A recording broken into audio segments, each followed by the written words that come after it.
60 লক্ষ মানুষের বিরুদ্ধে মিথ্যা মামলা, 20,000 লোককে হত্যা করা হয়েছে, 1700 মানুষকে গুম করা হয়েছে, আপনাদের অনেককে বাড়ি থেকে তুলে নিয়ে যাওয়া হয়েছে, আপনাদের অনেক বাড়ি ঘরে আপনারা থাকতে পারতেন না, পাড়া বদল করে থাকতেন, তাই না? এইখান থেকে আমরা অশেষ রহমতে ছাত্রদের এবং আপনাদের একটা অসাধারণ একটা বিপ্লবের মধ্য দিয়ে আমরা মুক্ত হয়েছি হাসিনার হাত থেকে। হাসিনা দেশ থেকে পালাইছে ঠিকই, কিন্তু শয়তানি ছাড়ে নাই। ওই ভারতে গিয়ে আবার শয়তানি শুরু করতে, তাই না? ওইখানে আওয়ামী লীগকে বলে উস্কায় দেয়, ছাত্রলীগকে উস্কায় দেয়, এই তোমরা গোলমাল করো, মিটিং করো, মিছিল করো, মারামারি করো, নেতাদেরকে মারো, তাই করেছে। নূরকে মারছে, তাই না?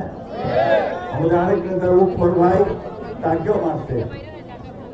আপনারা সাবধান থাকবেন, যদি আপনাদের কারো উপরে কোনো হাত পড়ে, ওই আওয়ামী লীগের সেই হাত আপনারা ভেঙে দিবেন,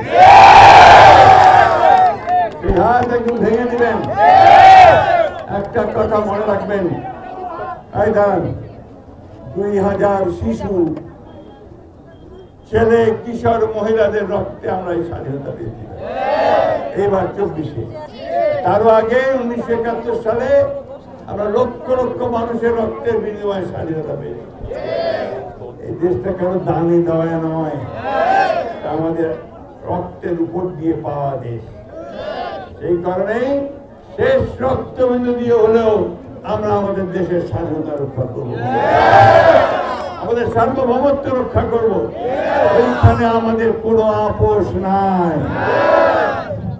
এখন আমরা সমস্ত রাজনৈতিক দলগুলো মিলে আমরা প্রফেসর ইউনূসকে দায়িত্ব দিয়েছি দেশ পরিচালনা করা, তাই না?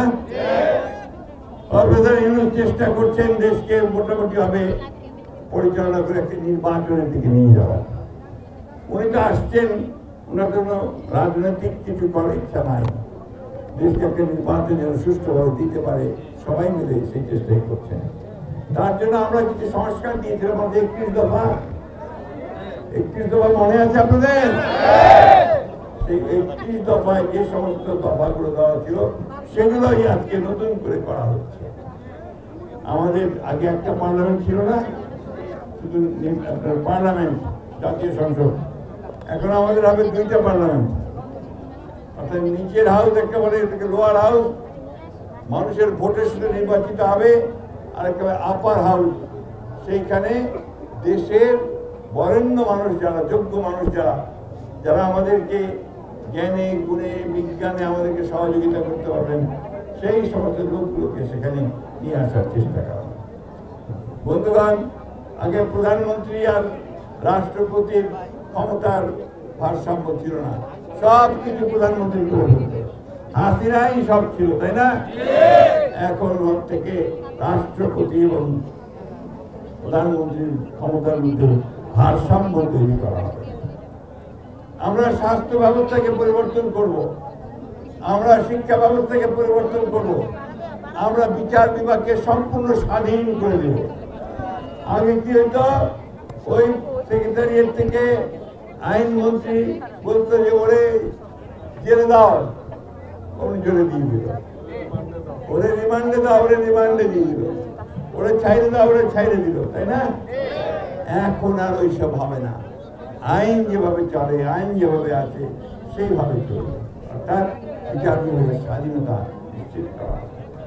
বন্ধুগণ, এই যে আমাদের বন্ধুরা এখানে ক্যামেরা নিয়ে দাঁড়িয়ে আছে, ওদিকে আছে, এদিকে আছে, আগে তারা লিখতে পারতো না, বলতে পারতো না, দেখাতে পারতো না, এখন সব পারে। ইনশাআল্লাহ আমাদের গভর্নমেন্ট আসতে আরো বেশি পারবে, কারণ এটার সূচনা করেছিলাম আমরাই, তাই না? আজকে এই খাল খনন কর্মসূচিটা আমরা কেন আনলাম এখানে? খাল পরিষ্কার, এই জন্যে আমাদের র্যালি হওয়ার কথা ছিল।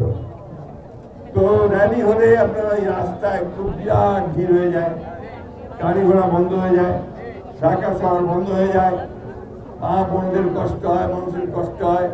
এই কথা চিন্তা করে আমাদের তারেক রহমান সাহেব বললেন যে এক কাজ করেন, ঢাকা শহরে 2টা যে অঞ্চল ইউনিট, 2 ইউনিটের 2টা খাল আপনারা বেছে নেন, যেটা আপনারা পরিষ্কার করবেন। সেইভাবে আমরা আমাদের নেতাদেরকে বলেছি, তারা সেইভাবে আজকে এখানে আপনাদের পরিষ্কার করার জন্য ব্যবস্থা নিয়েছে। আমার একটা অনুরোধ আছে নেতাদের কাছে, আজকে 5 মিনিটের জন্য দেখিয়ে চলে গেলে হবে না। 5 মিনিটের জন্য আমরা দেখালাম যে আমরা পরিষ্কার করতেছি, তারপরে নাই। এই খাল আমরা দেখতে চাই যে পরিষ্কার হয়েছে।